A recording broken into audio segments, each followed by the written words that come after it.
Welcome everyone. We'll get started shortly. Feel free to introduce yourself in the chat if you'd like. Make sure you select all panelists and attendees to chat with everyone.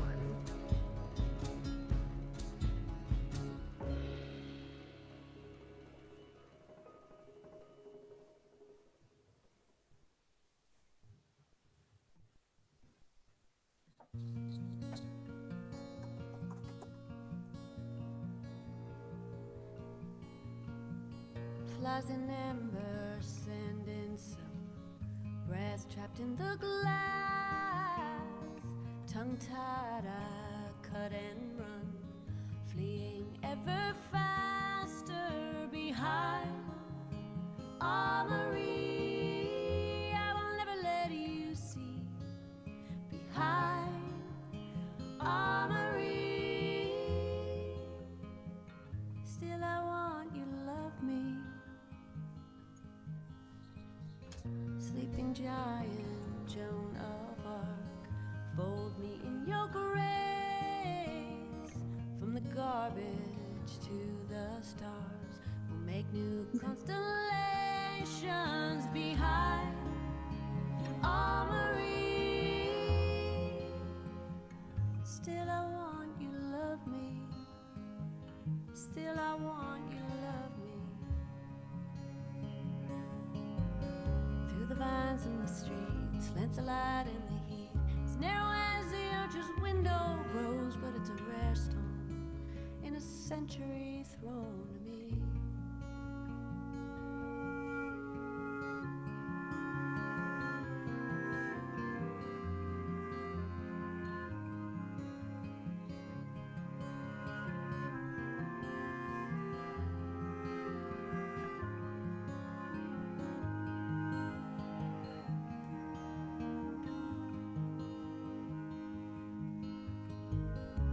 Vines from the street, slants the light and the heat.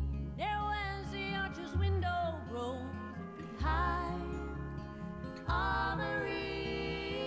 I will never let you see behind armory. Still I want you to love me. Still I want you to love me. Okay, I think we'll get started in a moment here. Let's see here. All right. Thank you everyone for joining us. We're so excited to have you this Monday afternoon. Let's see here, making sure everything's okay. My name's Aileen. I'm a librarian with Burlingame Library. Thank you so much for joining us today. As you can see, we have the chat open.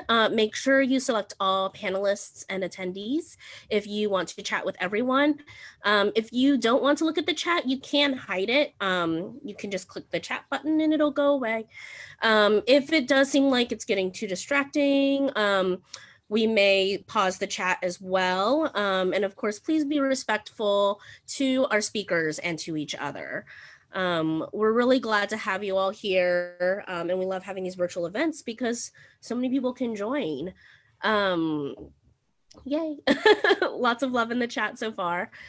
So we have the Q&A feature. So you should see it at the bottom of your screen. If you want to ask a question to any of our speakers today, you can go ahead and hit the Q&A. And other than that, for the attendees, you're all not on mic or video, so don't worry about that. And we are on Facebook Live, so that's another place you can watch and that we'll be trying to get questions from. Okay. So to get started, I do want to make sure I thank Aileen Cassinetto, who is the current San Mateo County Poet Laureate. She has been organizing a number of these events throughout the county. This is the third and final one that we are doing with her, and she's so sorry she couldn't be here today. But we're so grateful to be able to offer these events. We have had such amazing poets and authors, including the ones today. And of course, we need to thank our Library Foundation for helping us make programs like this possible and supporting us. And lastly, the books for all our lovely poets are available through Books Inc. and Small Press Distribution. So I will put links into the chat for that. And let's see here. And we do want to thank them for being partners with us. And then I am about to hand it over. I do want to make sure I turn this at. Okay, let me see what that's going on.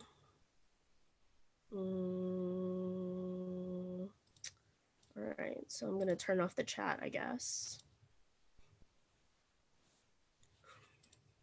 All right. I'm also going to start a transcript so that you all can actually see a transcript if you need to. And I am going to share that link. Yep, I'm gonna take care of that in just a sec here.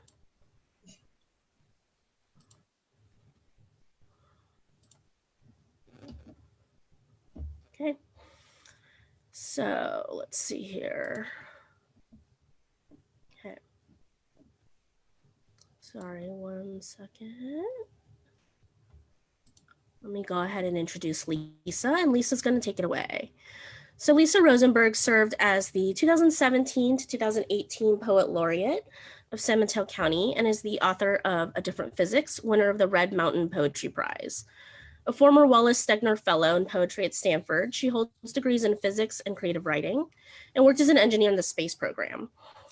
Lisa is a Mosaic Fellow with Sangam Arts and has been awarded a 2020 Gerasi Artist Residency, where she will be one of 12 international artists and scientists participating in the cross-disciplinary Scientific Delirium Madness Residency that includes public and academic forums and published blogs and articles in Leonardo/ISAST's journal from MIT Press. And I'm definitely interested to hear more about that. So I'm going to pass it on to you, Lisa.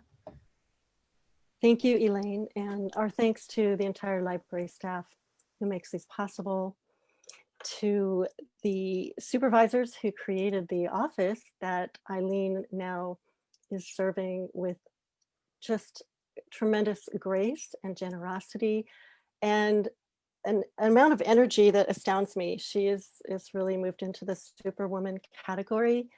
Her community-based events and her encouragement and support of authors, both local and national, is just astounding. So this is one of only a few of the recent and many upcoming author galas and virtual book fests that Aileen Cassinetto has set in motion.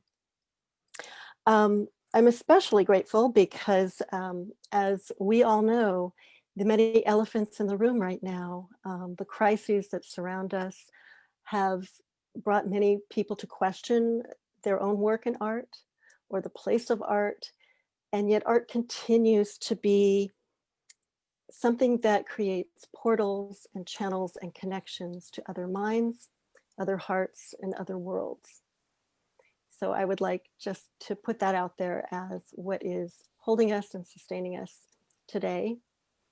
And I will be posting links later in the chat bar to more of the upcoming author galas and book fests. At any time you can Google San Mateo County Poet Laureate and go straight to the website and the events link. So we have a wonderful group of writers here today. I'm delighted to have met some of them in person and to finally be meeting some of them virtually here. Our first reader will be Danusha Lameris. She is a Sister Emerita Poet Laureate of Santa Cruz County, California, and the author of The Moons of August from Autumn House Press, which was chosen by Naomi Shihab Nye as winner of the Autumn House Press Poetry Prize, and it was also a finalist for the Mitt Kessler Book Award. Some of Danusha's poems have been published in Best American Poetry, the New York Times, American Poetry Review, and Prairie Schooner, Sun Magazine, Tin House, the Gettysburg Review, and Plowshares. Her second book, Bonfire Opera, is in the long-esteemed University of Pittsburgh Press Pitt Poetry Series.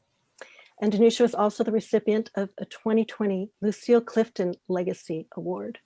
She teaches poetry independently and is based in Santa Cruz, California. Welcome, Danusha. Thank you so much, Lisa. And thanks to the Burlingame Library for putting this together, and to Elaine for helping host us, and Aileen, if only, just sending love to wherever she needs to be today. And I'm reading to you from my closet in a barn where I live. And so I like to do show and tell sometimes when I'm at my desk. So today we get this very empathetic looking cricket. But I think we can all use that kind of gaze of sympathy right now.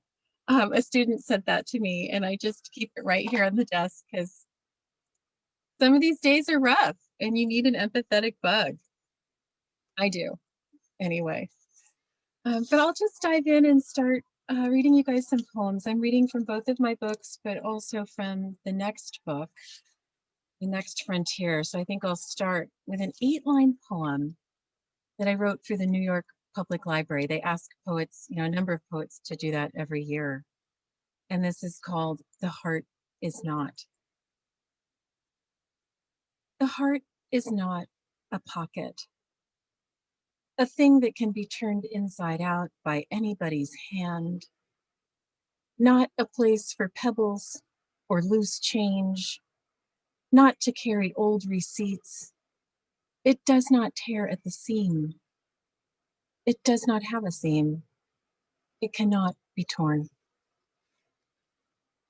That's The Heart Is Not. In my classes lately, the past couple of months, we've been talking about poems of blessing. And that's what I call them, at least, poems of blessing. And I think of these not as poems that just say, isn't everything wonderful? But we're still here, even though, I think is how I define a poem of blessing.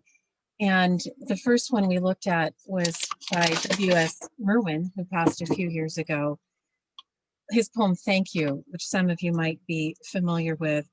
And I'm just going to read the last 4 lines of it. Well, a few more than that.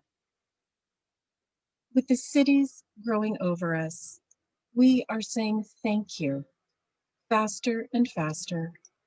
With nobody listening, we are saying thank you, we are saying, and waving, dark though it is. And so I think it's that sentiment of dark though it is, perhaps there's something for which we are saying thank you.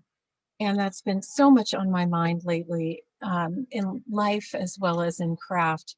How do we find the thing for which to say thank you, even as we are in our individual struggles or have maybe lost a home, as my family did, not in this fire, but another fire. And I'm just really thinking of everyone who maybe you have a few pots and pans and just your tax files left. And, you know, what is it then that you say thank you for? So that's been on my mind. I'm going to take a sip and read this poem, Edible.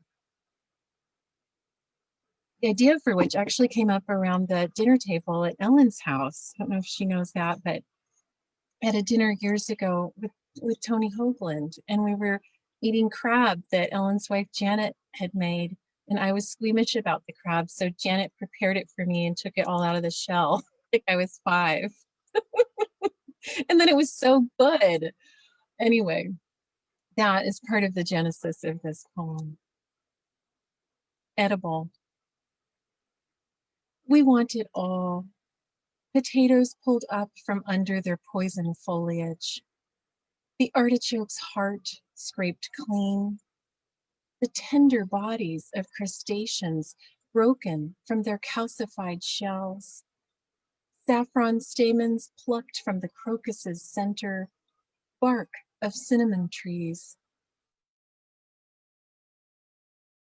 The golden vomit of bees cried from its waxen balls. Even for some, the delicate crunch of crickets or hind legs of lamb still tinged with blood.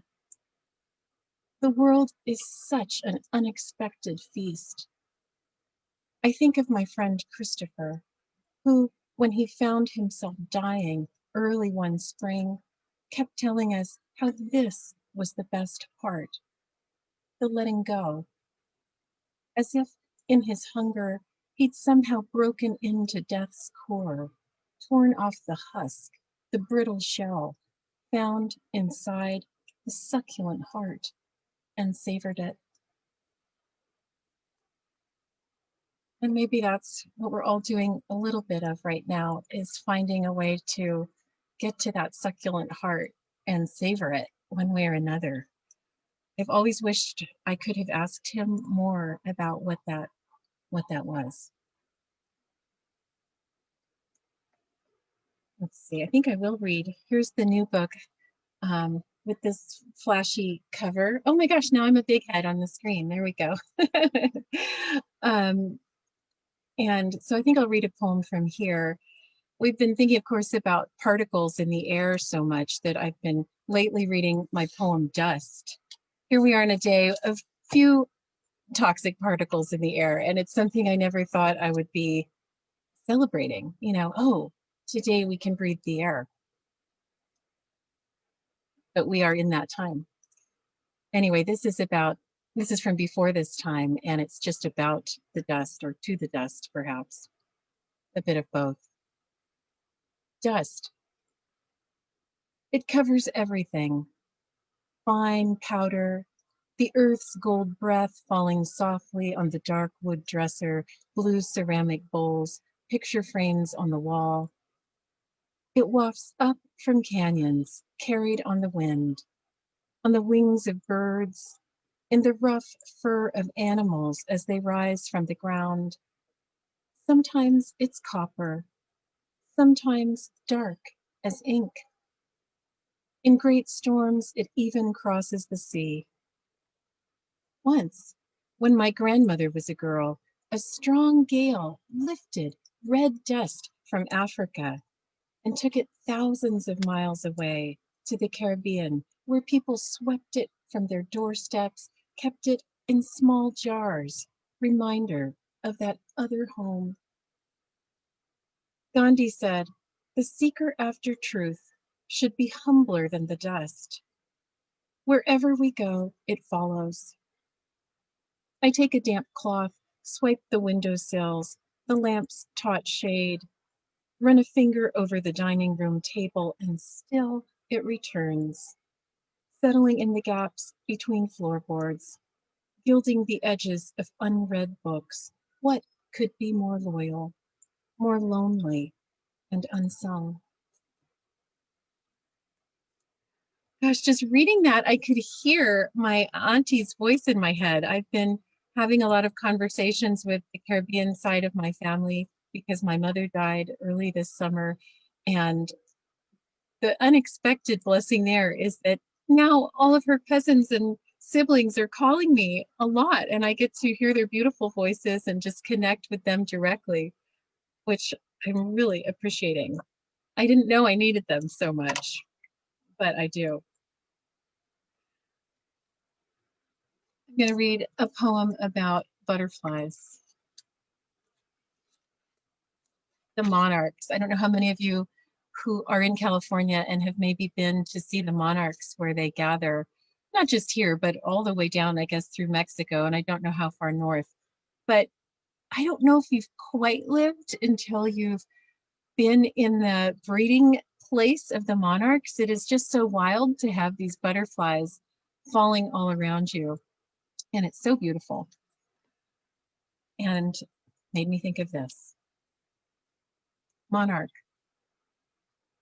butterfly, papillon, mariposa. Even the names for these winged beings flutter off the tongue, light as the papery painted slips of silk that carry them across the continent. They drift down from the trees, dropping from the bare pink arms of eucalyptus to bob and float above the grass, above yucca plants, lifting their broad-spined leaves to the sky, above bull thistle, buttercup, sweet fennel, fireweed, milkweed, the bright flowers of brittlebush. How can anything so slight exist in the world? A world that made the tiger, the shark, made us.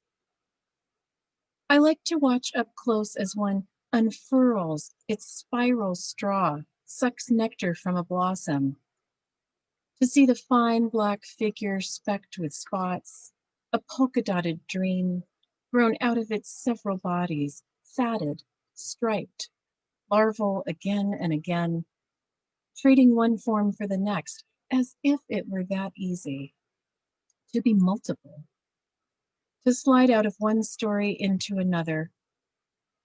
Oh, to live like that, to let go the past with its burdens, its old hungers, drink the sweetness of the field, then rise filigreed into what must seem endless, possible air.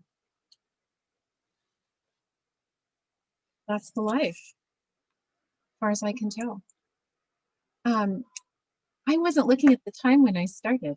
I try to be good about that, but I think I'm going to read you one more. Is that about, I think that's about right.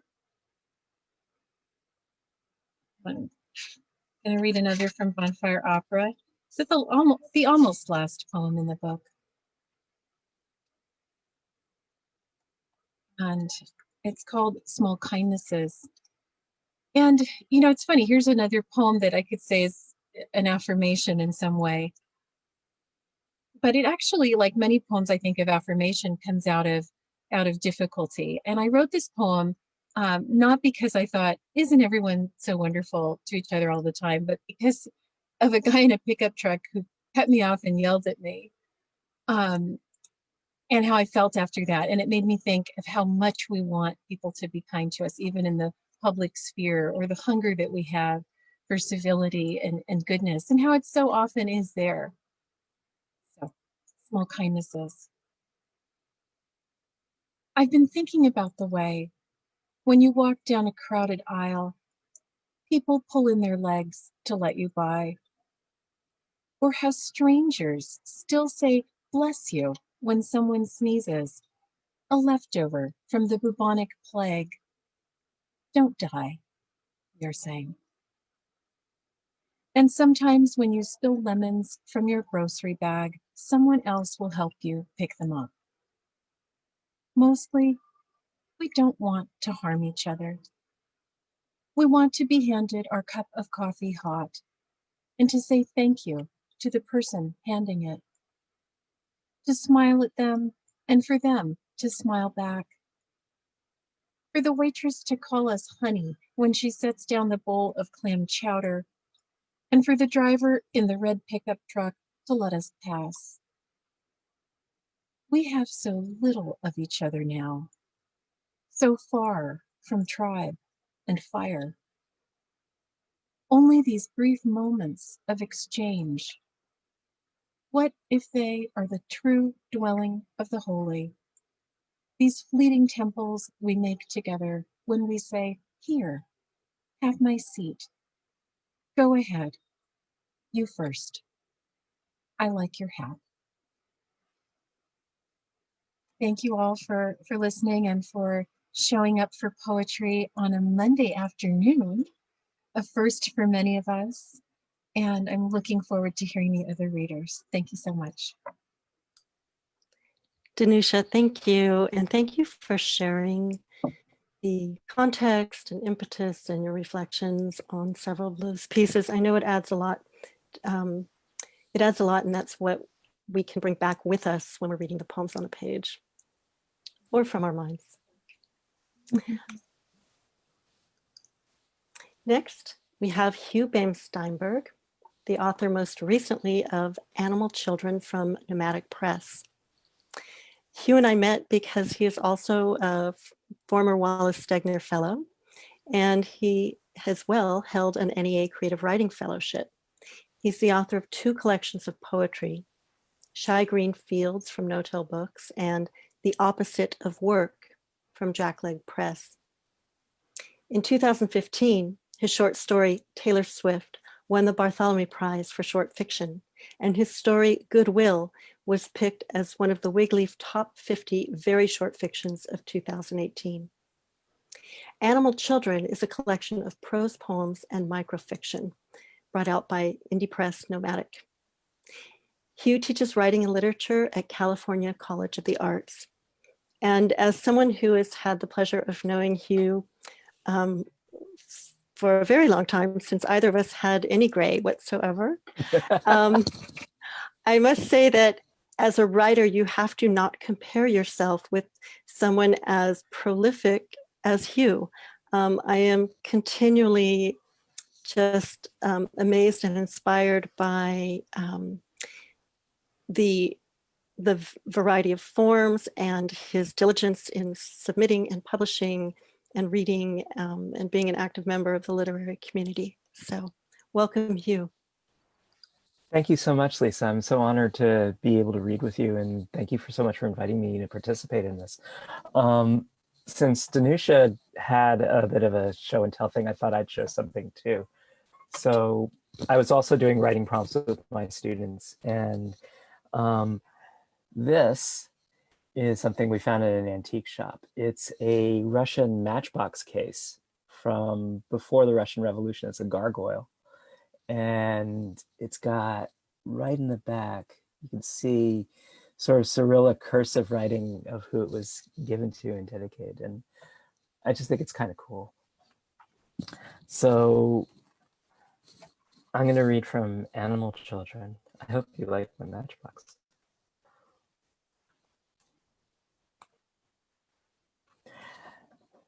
So this piece was inspired by, like, it's great that we're having a reading in the afternoon, because sometimes when you have readings in the evening after you've had a long, hard day and you're exhausted and tired, and you go to a darkened auditorium to hear a writer read, and the next thing you know, bam, you fall asleep. And so this was kind of inspired by that. It's called The Sea. At the reading, everyone falls asleep. The reader, initially dismayed, forges ahead anyway. If not awake, then in dreams, maybe something will stick. The audience snaps awake. Were we snoring, they ask? The reader says yes, but that's okay, and goes back to reading. The audience shifts uncomfortably in their chairs, trying to stay awake. Discreetly, they pinch themselves, they bite their lips, they poke their neighbors. All attempts fail, down they all go, everyone back to sleep. It sounds like the ocean, so the reader skips ahead and reads the part about all the fish.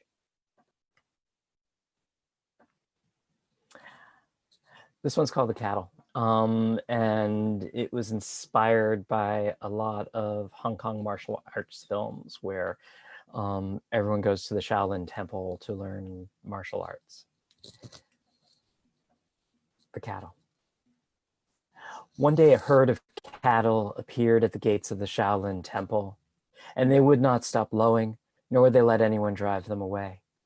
So the abbot, who was sufficiently wise he could understand the language of animals, was sent for, and when he arrived, one of the cows said, "There is so much suffering and injustice in the world. It is worse for cattle. We demand that you teach us Kung Fu." "But you are cattle," the abbot said. "Kung Fu is for the people." The cattle were furious to hear this. "How can you say there is justice for some and not for the rest of us? Are we only born into this world to pull your plows, to feed you with the meat of our bodies and the milk meant for our children? Your shoes are made from our skin, and your books are held together with glue made from our bones. We are stabbed with spears and strangled with ropes for your entertainment. Teach us Kung Fu, or Kung Fu is meaninglessness, for knowledge without justice is the most barren desert there is." Their logic was persuasive. It was clear the cattle would gladly endure any hardship, so rapidly they learned all the steps and poses. Tiger and leopard, snake and crane. Effortlessly they mastered dragon style, where any part of the body is a target. Finally, knowing all that could be learned, each of them chose to become teachers, leaving the temple as suddenly as they arrived. "Justice, justice, justice," they lowed. The ground quaked, and the dust they kicked up hid the sky. "You have made a terrible mistake," said the abbot's rooster. "That depends on whether they get what they want," replied the abbot. And this one's a little counterpart to that. It's called Gentleness. "I was such a tough kid, all the cattle would stop by our house to chew on me. They'd ring the doorbell, or they'd wait for me as I was walking home from school. Their hot breath, their sad eyes as my salt taste filled their mouths. My mother, unlike all the other mothers, watched. I didn't complain, but neither did my brothers or sisters, who I had beaten up mercilessly. 'Serves you right,' each of them said, when they weren't busy petting the cows. So each day the cattle chewed and chewed, but in their mouths I stayed whole. It took such a long time to become gentle."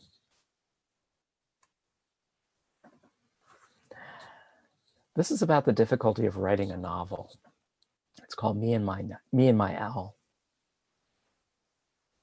I wait in the office, me and my owl. I'm writing in my notebook, characters, backgrounds, plot points, and world building, but nothing makes sense. You need to eat more mice, my owl says. 3 each day, isn't that enough? I ask, grinding my teeth. They taste horrible, so I swallow them whole. Not if you don't want to stay in your body, the owl says, preening her feathers, especially if you won't chew. I dream of leaving my body, just like all the great novelists do.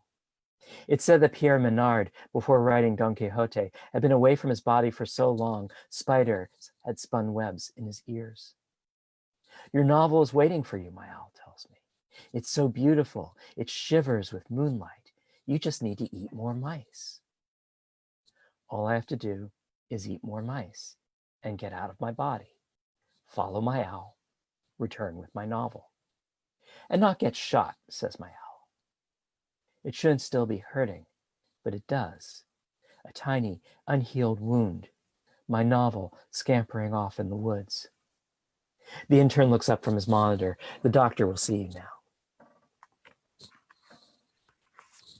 So part of my teaching, a large part of my teaching now, has a lot of grading papers. And I don't know anyone that likes grading papers or wants to grade papers. It's the least fun part of teaching, I think. So this piece is called Horse, and it's kind of about that. I hate grading papers, so I go to the horse store and I buy a horse. I pick one with beautiful eyes and a demeanor of certainty, a horse who knows what is what in this world. Do you want to buy a bridle or a saddle to go with your new horse? The salesman asks me. Oh no, I say. I have too much grading I have to do. I'll never have time to ride. I walk home with my horse. up 3 flights of stairs to my shitty apartment. My roommates look at me and my horse. That better be a rental, one of them says. Of course it's a rental, I say. With all this grading I have to do, who has time to buy a horse? I push the horse into the tiny room, the floor covered in papers I'm supposed to grade and pens. I look my horse in the eye. Please, I say, just help me get through this pile. The horse looks at me stoically. Only if I get to sing while I'm working, he says. Sing whatever you like, I say, relieved that the price of a horse's labor is so low these days. The horse starts to sing, the same Taylor Swift song over and over, the one about the bleachers and t-shirts. It is the most awful thing I have ever heard, but the horse is making progress, dispersing grades and stamping out comments and corrections in the margins. Before long, the roommates are banging on the door. No, I yell at them, not until he's finished with my grading. He's doing your grading, they ask. Get your own goddamn horse, I say.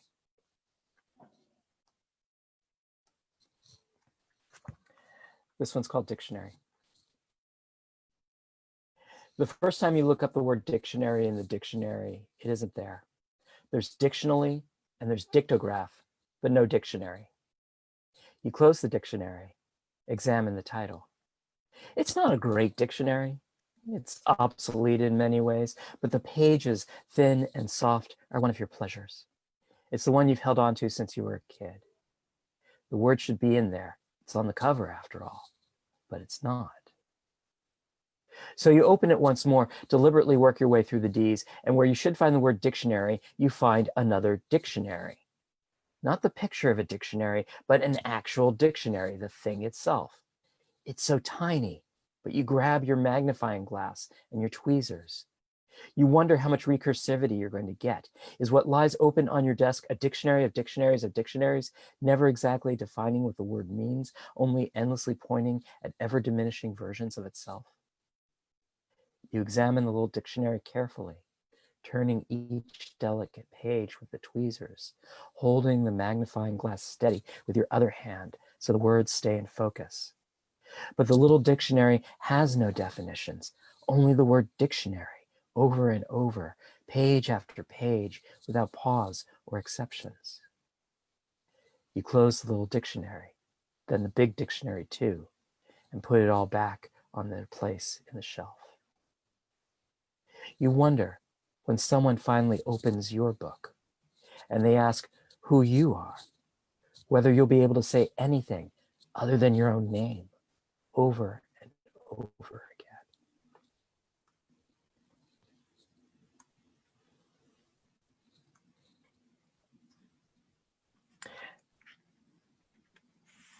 This one's called Analysis. When the dollar collapses, new currencies will be made, backed by wakefulness and sleep. The money of wakefulness will be generated by work and people acting like tigers. The tension generated by ferocity, of caging us and putting others in cages. The money of sleep must be spent at once. Everything you make goes away when you wake up.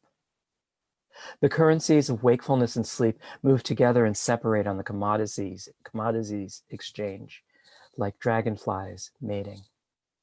Your brother corners the market on wakefulness, driving down the value of sleep. My sister says, why bother investing in mattress makers? People will fall asleep anywhere. Later, in separate warehouses, trucks depart with their containers, driving slowly east to pour everything we made into the sea. Because I am old, I row towards these new reefs, hoping I'll find what was taken from me.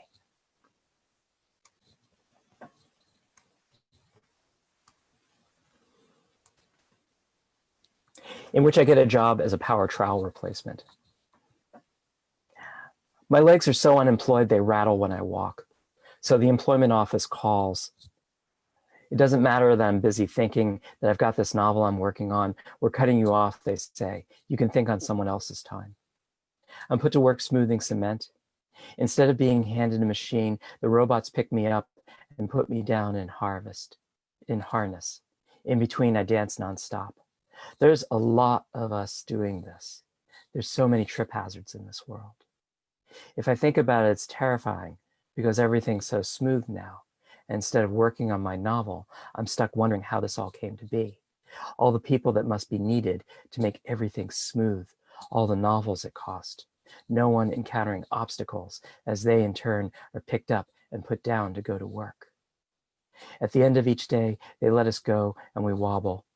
The lucky among us moonlight as jackhammers, carving great books on the terrible flatness of the city. Okay, I'm going to read two more. This one's called Papaya. A little dirt is always coming out of my ears.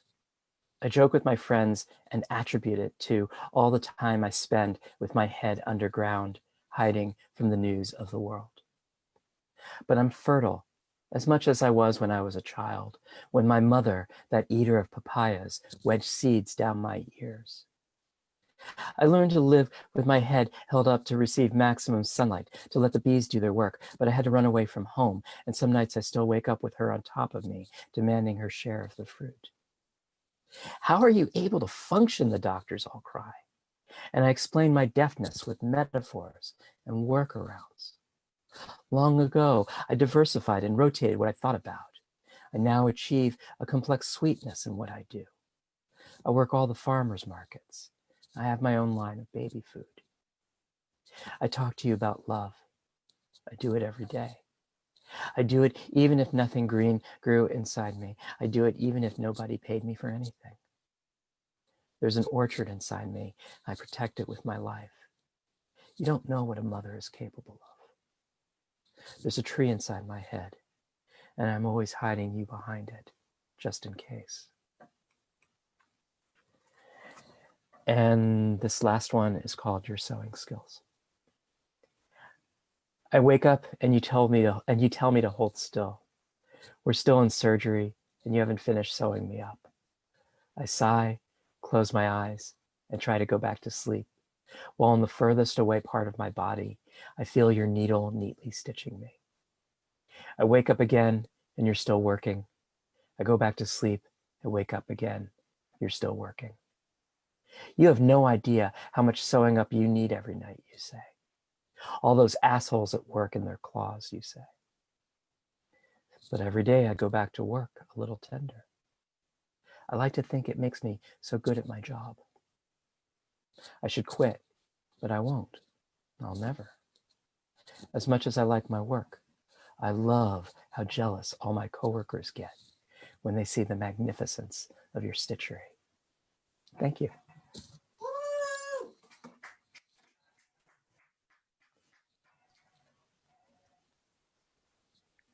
Thank you, Hugh. You get to non-introduce me, but I do want to say I'm really glad. Yes, I'm so glad to be able to introduce or sort of semi-introduce Lisa Rosenberg. And I should have grabbed all the biographical stuff and had that in front of me. I was terribly it's already been said. It's fine. Oh yes, but I want to say just how happy I am to hear Lisa read. It's always really wonderful. Just her language is just so beautiful, and I love the particularity of how she writes. It's there's a type of exactitude in her writing which a lot of writers, it's easy for poets to get all mushy in what they do, and her work is not like that at all. So I'm really happy to hear Lisa read. So thank you. How's that? And thank you for the phrase, a demeanor of certainty. Yeah. I think that'll carry me for a ways, especially now. So we're about, let's see, about 14 hours maybe from equinox.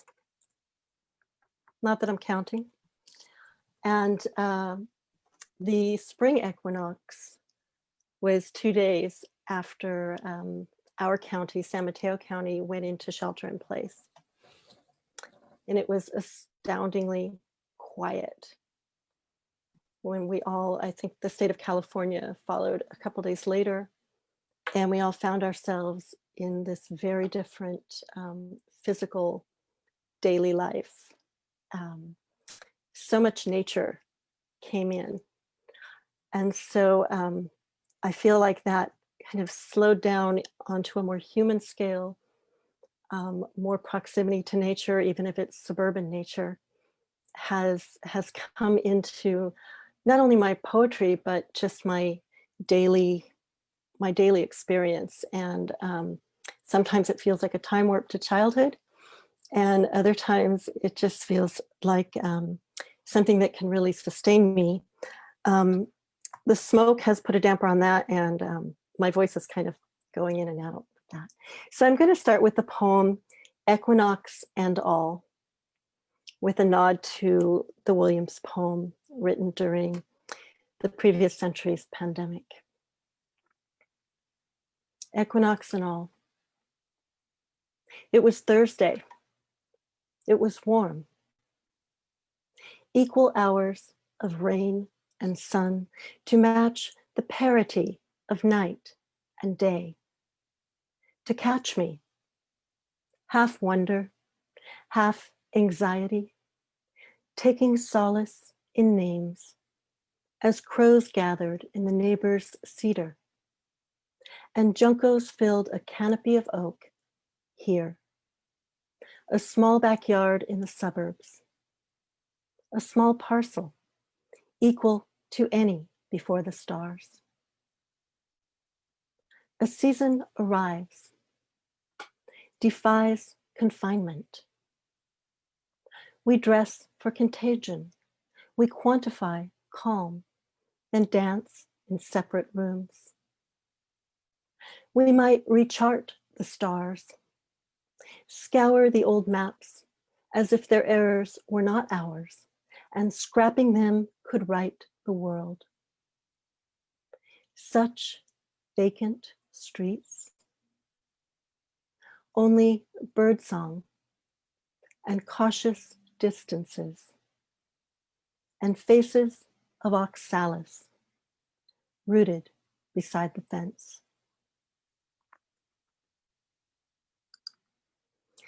So here we are at the autumn equinox, and seems like weeds and stars are both taking up a lot of my imagistic space and a lot of my perception lately. Some weeds here as well, only this piece is from a different physics, which I will read from a little bit from each section of the book. And prior to bringing in more of the physics-related poems, much of my work was nature-based and landscape, or what we would now call ecosystems. But this particular piece takes place on the Attic Peninsula near Athens, which is my husband's birthplace. It's just one of those places. Attica. I expected something oracular to come to me, there above the white caps and gilded cliffs at the tip of Attica. It's what happens in those landscapes. Salt spray, autumn crocus, the temple of Poseidon backlit by dusk, and I wanted to come upon the startled lizards and wildflowers without questions, to turn and find myself ready and the journey laid out. So I'll just take a mini journey through this book, and this next piece, I guess I can have a little show and tell to over my left shoulder is a scale model of Mariner 10, built by my grandfather, who was a non-degreed, self-taught engineer at JPL, where my father also worked, where I visited as a collaborator, but was not employed.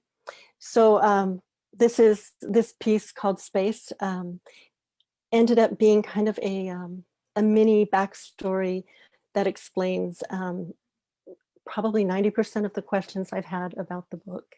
So in it, the word wings is literal, referring to pilot's wings or airplane wings. Space. My father brought home the blue-jacketed, government-issued views of the surface of the moon. Parsed, printed, and bearing the crosshairs of our optics on modeled fields where illusion made bubbles of craters as we watched. My small body tracking toward a moon cycle still years away. Toward wings I would seek to merit, and a paper to confirm my degree in postulating the deep workings of a universe, but not the world who sings to us first, before the logic of reason, before speech, equations forged in the engines of memory, hot interiors of moments that meld thought to muscle and words to thought. So where did that lead me? It took me to a really strange work environment. Sometimes we might be working on a long-term goal that is our passion, but the daily environment it doesn't even seem to fit that.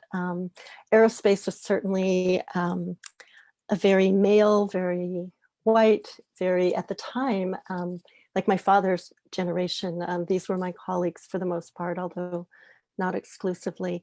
But as a writer, most importantly, it was a place where language, down to individual specific words in the dictionary, were very tightly controlled. And I found that to be an ongoing source of inner conflict and debate, and as well as a fruitful learning ground, because, you know, in our work, we are, as poets, learning to say what either has not or cannot be said quite often.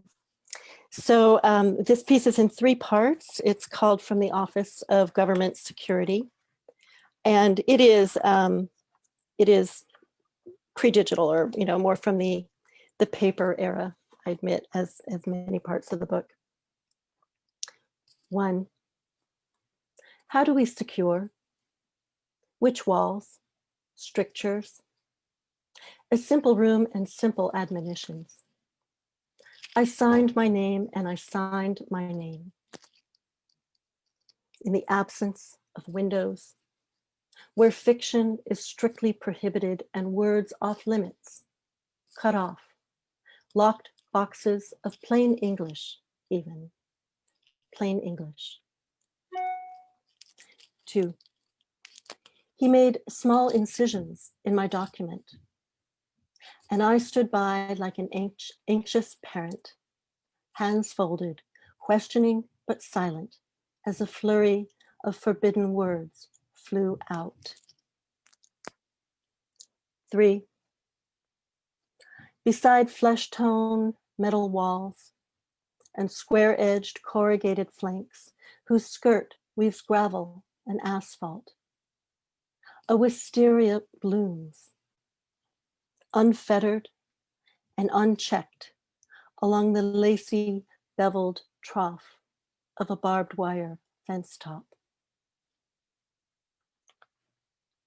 So it was a world full of odd juxtapositions. I'll read one other piece that is from the long sequence Flight, which is at the center of the manuscript. And this is called Assembly. They are sleeping on beds of polished tooling, in sheets of mylar and copper. They sleep with rigid fittings, with drills and dies loaned by the tool crib. They wait for weld tips and bonding agents, for curing agents and solvent baths, gloved hands, masked faces, and final accoutrement of fine wiring in this cradle of circuit boards and solar panels. the ultra clean, unfinished innards and exoskeletons of spacecraft. So I'm going to go to a different kind of construction. There are a lot of pieces in this collection and ongoing that have to do with making and with models. And this one in particular is more of an elegy from a different fire season. I have spent many parts of my life in fire country. This is based on a sculpture made by a Palo Alto artist named Michelle Ford. Woman from Fire. Our Lady of Rebar, early with child, her limbs cold from the Oakland fire, curled by heat of sheetrock, shingles, books, love letters, wire. Her legs from white porticos. One pipe arm and a sprinkler eye that watered lemon trees for years when the knobs of her spine lay hidden by mortar and siding until freed. Each bar chosen from the ash, fitted, welded fast to hold the smallest hard binding. I'm still really grateful for that sculpture. If you drive by Waverly Street in Professorville of Palo Alto, you can see it. Just a couple minutes left. So I am going to end with two poems toward the end of this book. And the first is really about wanting to remake models, especially those we inherit that are so strictly determined by gender. Although I know that gender is only one of so many important dimensions that are our internal as well as externally received identities. But this is wanting to remake one that was very powerful in my life and of just about anyone who studies science or art in the confines of the Western canon, and that's the Vitruvian Man by Da Vinci on that circle with the curious and famous geometry. Vitruvian Child. Vitruvian child, with your arms flung wide, your bare feet riding that faithful circle day into night, day upon age upon eon. Reach for my hand, out beyond the box tips, where your fingers stretch toward eternity, where your likenesses thrive untethered to provinces of gender, to purviews of paper and ink. Tell me how harmonies swirl from the famous shapes that frame you, how your many selves dwell in that flowering of limbs. Tell us what freedoms you've devised, how an open frame becomes a plaything through every season and in every light. And I'm going to leave it there and introduce Ellen Bass, who we're delighted to have with us from Santa Cruz, I believe. Ellen is the author of Ellen's the author of several books. I know she'll be reading in part today from her newest collection, Indigo, from Copper Canyon Press, just came out during National Poetry Month this year. Her other poetry books include Like a Beggar, The Human Line, and Mules of Love. Her poems appear frequently in the New Yorker, American Poetry Review, among other journals. Her many awards include fellowships from the NEA, the California Arts Council, 3 Pushcart Prizes, the Lambda Literary Award, and the Pablo Neruda Prize from Nimrod, I believe, the Larry Levis Prize, and the New Letters Prize. Ellen co-edited the first major anthology of women's poetry, No More Masks, and her nonfiction books include the groundbreaking The Courage to Heal, a guide for women survivors of child sexual abuse, and Free Your Mind, the book for gay, lesbian, and bisexual youth. Ellen's a chancellor of the Academy of American Poets. She founded poetry workshops at Salinas Valley State Prison and the Santa Cruz, California jails, and teaches in the MFA writing program at Pacific University. Ellen, welcome. We're so glad to have you here today. Thank you. Thank you so much. And thank you all for these poems that are inspiring and so wonderful to enter into poetry land, which is one of the only safe refuges I find, or sane maybe is what I mean, places of sanity in the world right now. So I really appreciate being able to hear you all. I want to just share this passage from Catherine Ann Porter, who wrote during World War II. She said, "The voice of an individual artist may seem perhaps of no more consequence than the whirring of a cricket in the grass, but the arts do live continuously, and they live literally by faith. Their names and their shapes and their uses and their basic meanings survive unchanged in all that matters through times of interruption, diminishment, neglect.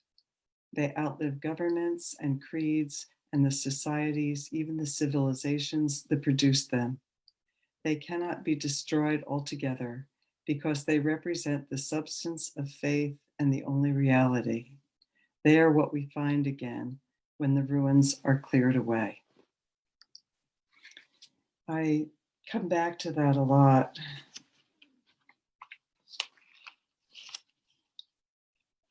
I want to start with a poem from a much earlier book because it's appearing in an anthology that I want to tell you about, which is called All We Can Save: Truth, Courage, and Solutions for the Climate Crisis, which is essays by women climate leaders who are, I just love what the editors said. I was looking at an interview, reading an interview that they wrote, and somebody was saying, well, you know, what makes you hopeful? And she said, I'm not interested in hope. I'm interested in plans. I'm interested in solutions. And I just love that. But although they are so practical, they included poetry in this anthology of essays. It's just coming out, I think tomorrow. So I highly, highly recommend it, because if you're feeling depressed, this is going to really make you feel inspired. And I put it in the chat, All We Can Save. It's really, you can, oh, thank you. I put it in from the wrong bookstore. So thanks for putting it in from the right one, Bookshop Inc. Thanks. And I'm going to read the poem that I have in it. It's called The Big Picture. I try to look at the big picture. The sun, ardent tongue, licking us like a mother besotted with her new cub, will wear itself out. Everything is transitory. Think of the meteor that annihilated the dinosaurs. And before that, the volcanoes of the Permian period. All those burnt ferns and reptiles, sharks and bony fish. That was extinction on a scale that makes our losses look like a bad day at the slots. And perhaps we're slated to ascend to some kind of intelligence that doesn't need bodies or clean water or even air. But I can't shake my longing for the last 600 Iberian lynx with their tufted ears. Brazilian guitarfish, the 4% of them still cruising the seafloor, eyes staring straight up. And all the newborn marsupials, red kangaroos, joeys the size of honeybees, steelhead trout, river dolphins, so many species of frogs breathing through their damp, permeable membranes. Today on the bus, a woman in a sweater the exact shade of cardinals, and her cardinal-colored bra strap exposed on her pale shoulder, makes me ache for those bright flashes in the snow. And polar bears, the cream and amber of their fur, the long hollow hairs through which sun slips, swallowed into their dark skin. When I get home, my son has a headache, and though he's almost grown, asks me to sing him a song. We lie together on the lumpy couch, and I warble out the old show tunes, night and day. They can't take that away from me. A cheap silver chain shimmers across his throat, rising and falling with his pulse. There never was anything else, only these excruciatingly insignificant creatures we love.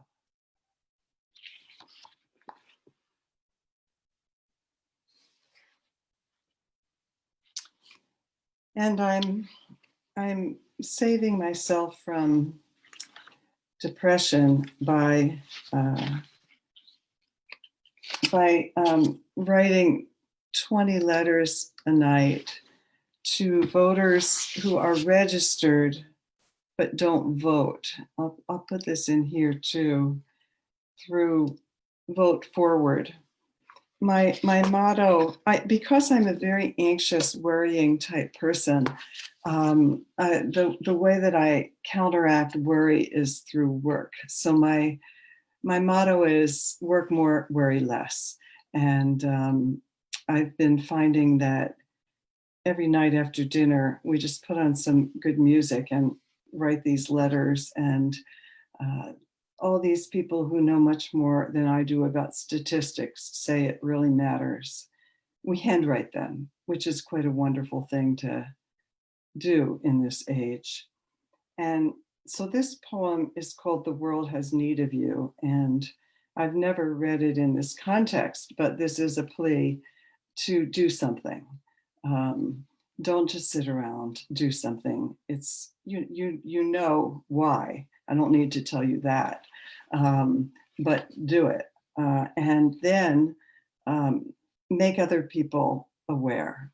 I was going to say make them do it because that's how I think, but I changed it because I thought that maybe you all don't like to be as imperious as I do, but tell people about it. I've told some people and they say, oh, thank you so much for telling me. I didn't know what to do. And it's easy to find out what to do, but it's extra steps. So if you give them the link, then they don't have any more steps. The world has need of you. And it begins with an epigraph from Rilke. Everything here seems to need us. I can hardly imagine it. As I walk to the lighthouse, feeling the ancient prayer of my arms swinging in counterpoint to my feet. Here I am, suspended between the sidewalk and twilight, the sky dimming so fast it seems alive. What if you felt the invisible tug between you and everything? A boy on a bicycle rides by, his white shirt open, flaring behind him like wings. It's a hard time to be human. We know too much and too little. Does the breeze need us? The cliffs, the gulls? If you've managed to do one good thing, the ocean doesn't care. But when Newton's apple fell toward the earth, ever so slightly, fell toward the apple.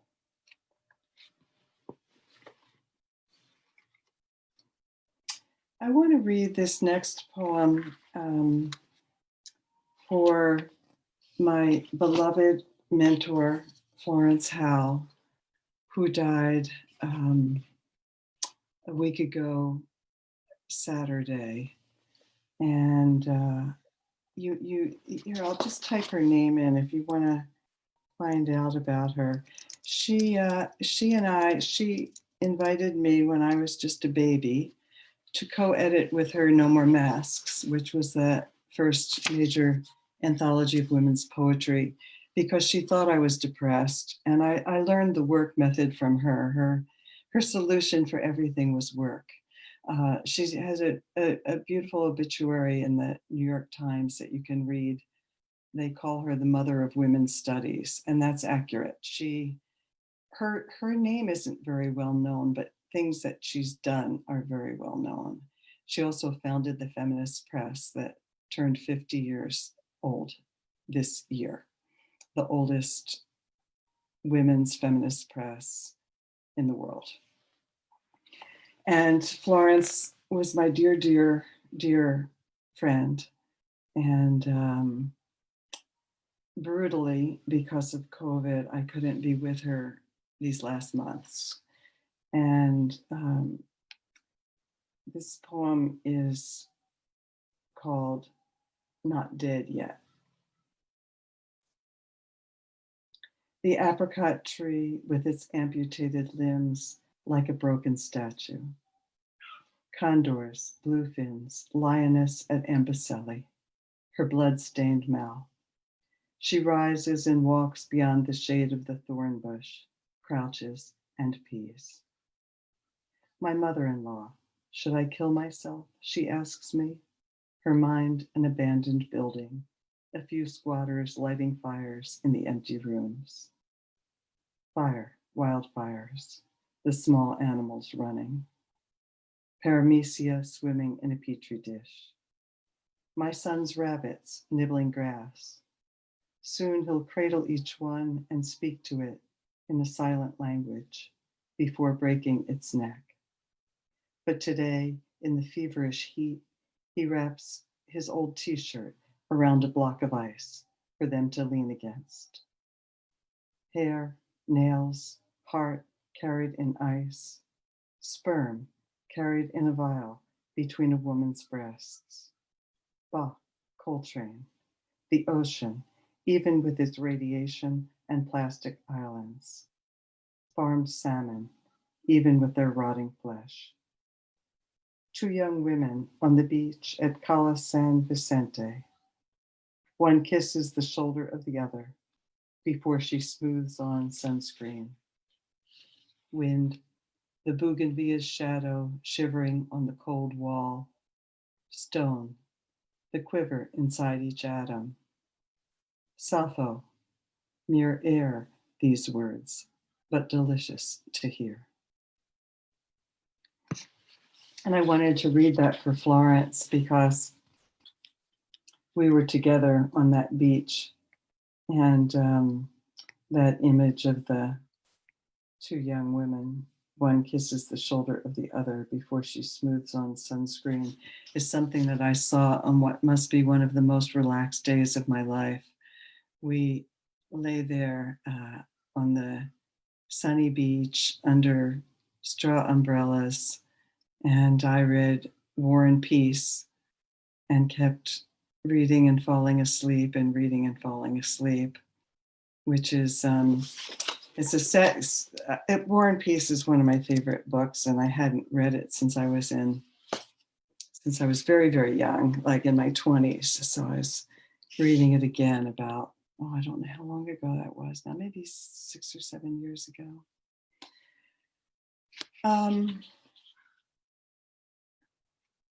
I'll read one more poem. I'll read the title poem of this book, Indigo, but I also just want to tell you about, I'm having, the other way that I'm getting through this pandemic is teaching. And I don't think I've ever had more fun teaching than I've been having.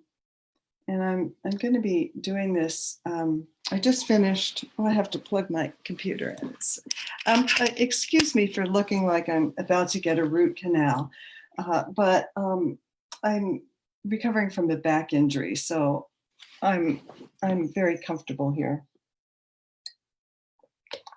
And spilling water all over myself because I am sloppy. Okay, I'm having so much fun teaching. I just finished teaching a series of 6 talks on aspects of the craft, and I'm going to be teaching a series starting in end of October on revision. And it's been great fun gathering revisions of writers who are willing to share with me copies of drafts of their poems, and we'll be talking about how those poems are made. So I put that in the chat in case you're interested. Okay, Indigo. As I'm walking on Westcliff Drive, a man runs toward me, pushing one of those jogging strollers with shock absorbers, so the baby can keep sleeping, which this baby is. I can just get a glimpse of its almost translucent eyelids. The father is young, a jungle of indigo and carnelian, tattooed from knuckle to jaw, leafy vines and blossoms, saints and symbols. Thick wooden plugs pierce his lobes, and his sunglasses testify to the radiance haloed around him. I'm so jealous, as I often am. It's a kind of obsession. I want him to have been my child's father. I want to have married a man who wanted to be in a body, who wanted to live in it so much that he marked it up like a book, underlining, highlighting, writing in the margins, I was here. Not like my dead ex-husband, who was always fighting against the flesh, who sat for hours on his zafu chanting Om, and then went out and broke his hand punching the car. I imagine when this galloping man gets home, he's going to want to have sex with his wife who slept in late, and then he'll eat barbecued ribs and let the baby teethe on a bone while he drinks a dark beer. I can't stop wishing my daughter had had a father like that. I can't stop wishing I'd had that life. Oh, I know. It's a miracle to have a life, any life at all. It took 8 years for my parents to conceive me. First there was the war, and then just waiting. And my mother's bones so narrow, she had to be slit and I airlifted. That anyone is born, each precarious success from sperm and egg to zygote, embryo, infant is a wonder. And here I am, alive, almost 70 years, and nothing has killed me. Not the car I totaled running a stop sign or the spirochete that screwed into my blood. Not the tree that fell in the forest exactly where I was standing, my best friend shoving me backwards so I fell on my ass as it crashed. I'm alive. And I gave birth to a child. So she didn't get a father who'd sling her onto his shoulder. And so much else she didn't get. I've cried most of my life over that. And now there's everything that we can't talk about. We love, but cannot take too much of each other. Yet she is the one who, when I asked her to kill me if I no longer had my mind, we were on our way into Ross, shopping for dresses. That's something she likes, and they all look adorable on her. She's the only one who didn't hesitate or refuse or waver or flinch. As we strode across the parking lot, she said, okay, but when's the cutoff? That's what I need to know.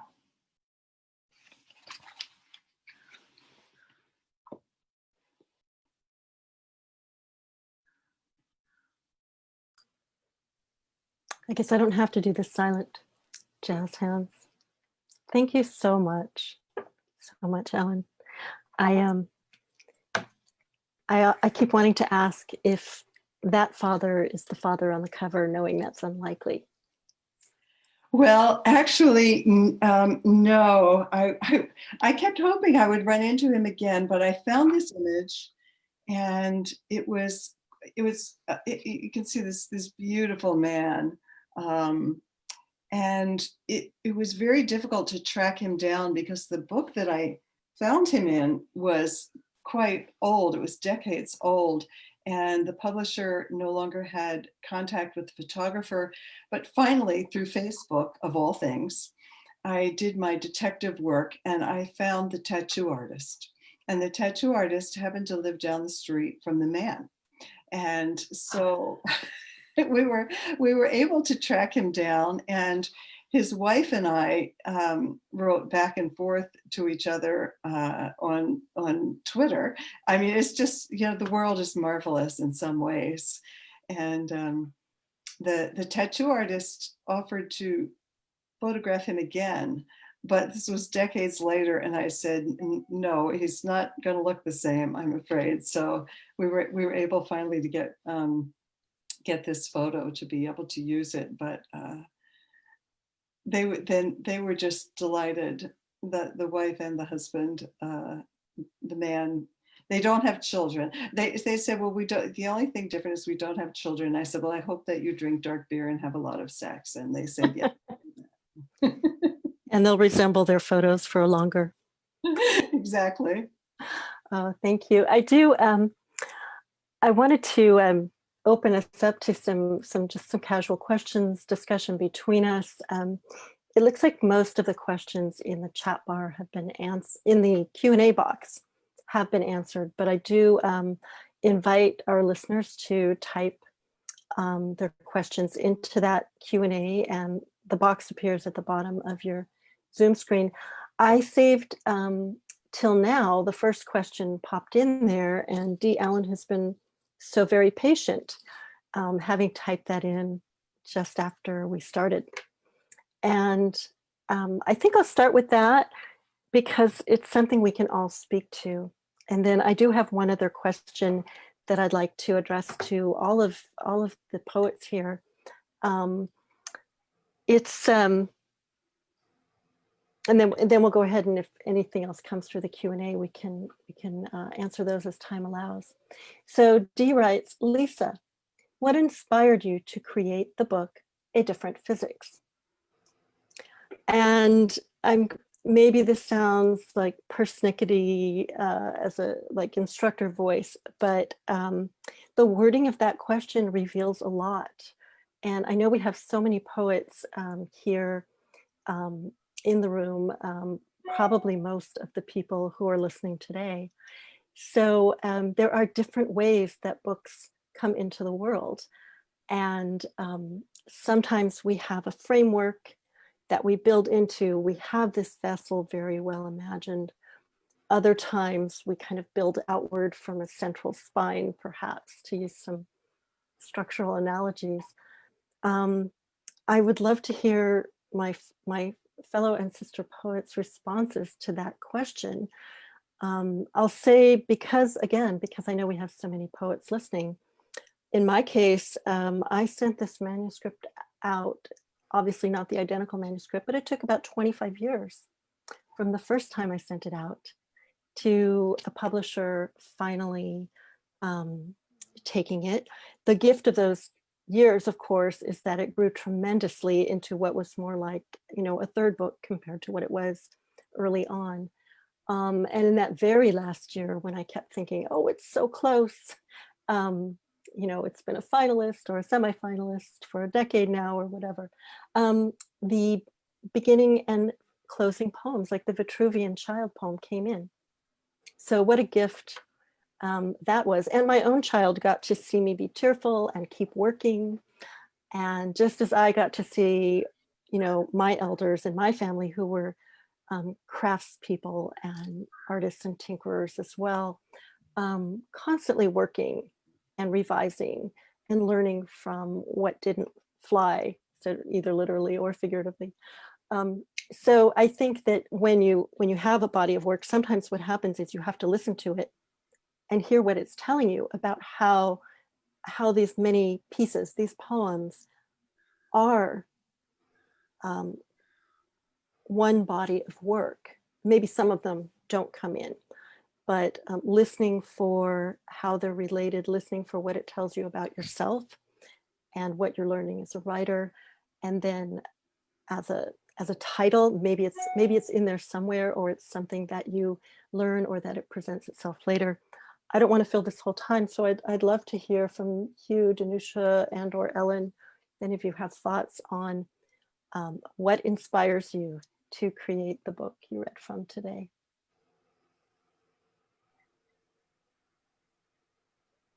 I see some bemused faces. Well, it's a good question. I can leap before I think and see what happens. I think I don't tend to think about think in terms of inspiration. Kind of going back to what Ellen was saying about work, I just work. I just sit down at night and give myself time to write when I can.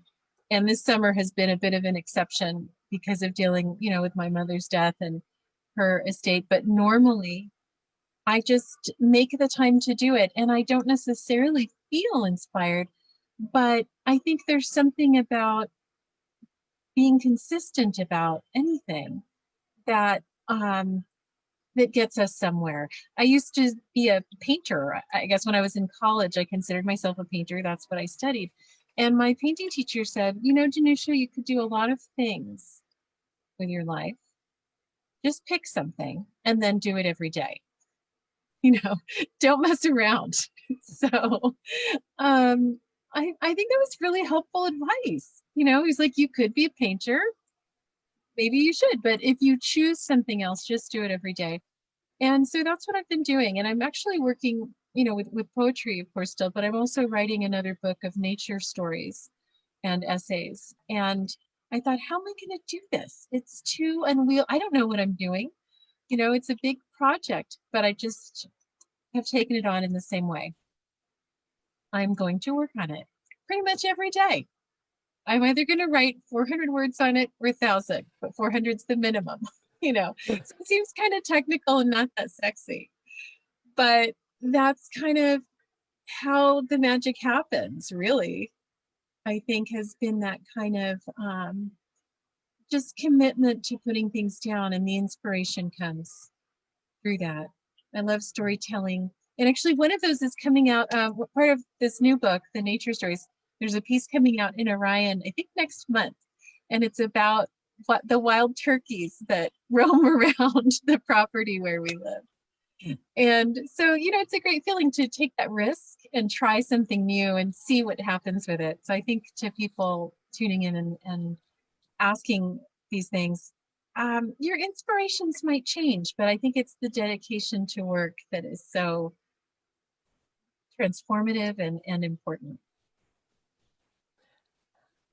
I tend to be drawn to a form or a shape, and once I latch onto that, then I start working in that form or shape for a while, and that tends to be the nucleus of a manuscript. And so for Animal Children, I wanted to explore narrative because it was something that I really had been resisting in a lot of my work.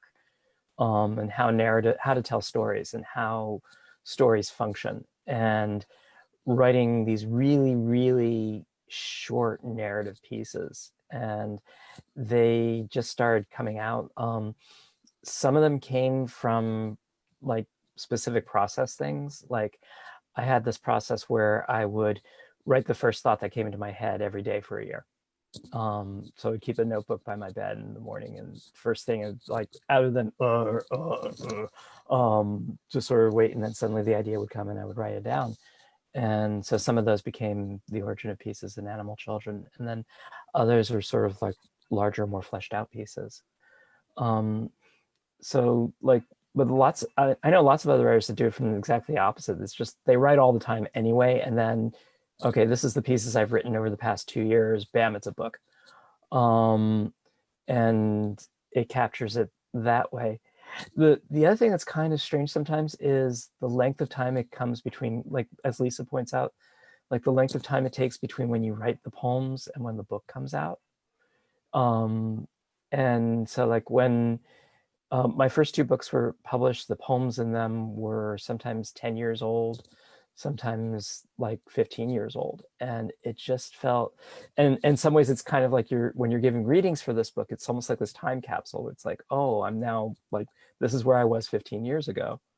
And that's sometimes a strange feeling. Yes, it is, isn't it? And even if the book comes out relatively soon, it's still a while. Yeah. I mean, unless you're one of these really fast writers, but and also by the time the book comes out, you've been living with this poem so long that it never, to me, feels like a new book. I mean, it always feels like an old book, even though it's new to hold it and see its cover and how it looks. But, you know, I'm not one of those 2-year book people. So, you know, mine are always 6, 7, 8 years. And then there's a year in production usually. And, you know, by then you're so familiar with those poems, and what feels new are the poems that aren't yet, you know, quite gelled that you're working on. But I'm kind of like Danusha, only not as regular, I think. For many, many years, I wrote almost every day, many, many, many. And I don't anymore, although I would like to, but I have a lot of other commitments. And although we're not traveling now, I've never been as busy as I am now. I've never been teaching as much. And it is the silver lining of being able to teach on Zoom, is that people from all over the world can come, and people can come who, you know, like my revision series and the series I just had, I can offer scholarships. Just want to mention that to BIPOC writers and any writers who may have been affected by COVID financially or just have need. Don't hesitate to reach out, because being on Zoom, it's not like a room where there can only be 12 people or there can only be 24 people in a class. So I'm getting off the subject, but it means that I don't have quite as much time that I can dedicate to writing.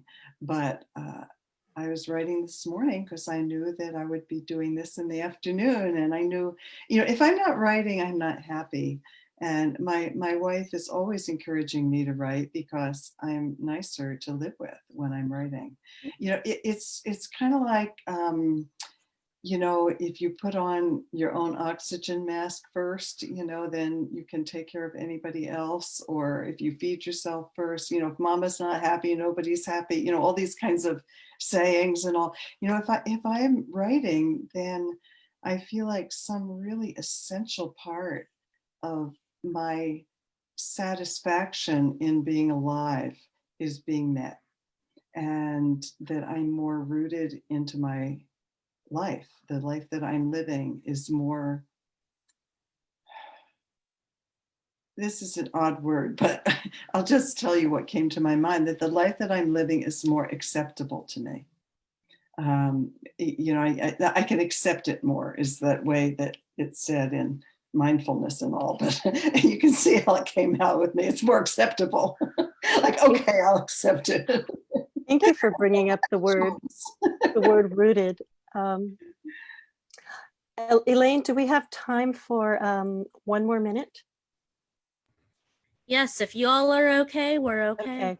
I just wanted to, I wanted to thank everyone for these reflections as well as your poems. And Ellen bringing up that word rooted is the perfect introduction to this very short poem by Aileen Cassinetto. I just want to give a nod of thanks and gratitude to Aileen by reading this from her book, The Pink House of Purple Yam Preserves. It's a new form. The form is called Hainaku, and this is a ducktail Hainaku, a syllabic form. Rooted, not my native land, but here I pick up my pen, wield it, lay it down from this heart to this land. Thank you, Aileen. Thank you, Ellen, Danusha, and Hugh. Go ahead and turn on your mics and say thanks. And thank you, Elaine and Burlingame Library for hosting us. Thank you, Thanks to everyone who attended. Thank you. Thank Thank you for your you. questions and your encouragement and support. Thank you, everyone. That was really wonderful. So I want to thank our speakers again, so Lisa, Hugh, Danusha, and Ellen. And of course, thanks so much to Aileen for helping organize everything. I have been kind of sticking a survey in the chat. If you could please also fill that out for us if you have a chance. It just helps tell the library Okay, if you hold on. like programs. Let's see. Sorry, Hugh, did you have a thing? Let's see. All right, and I think that is it from me. Okay, thanks so much. Goodbye, everyone. Thank you again. Thank you. Bye, Have a everybody. good Monday. Bye, good to see everybody. Hey, have a good Monday. Thank you all. Bye.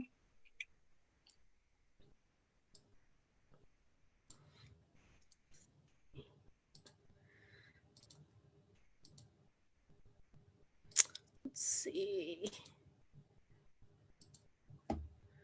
Let me do something.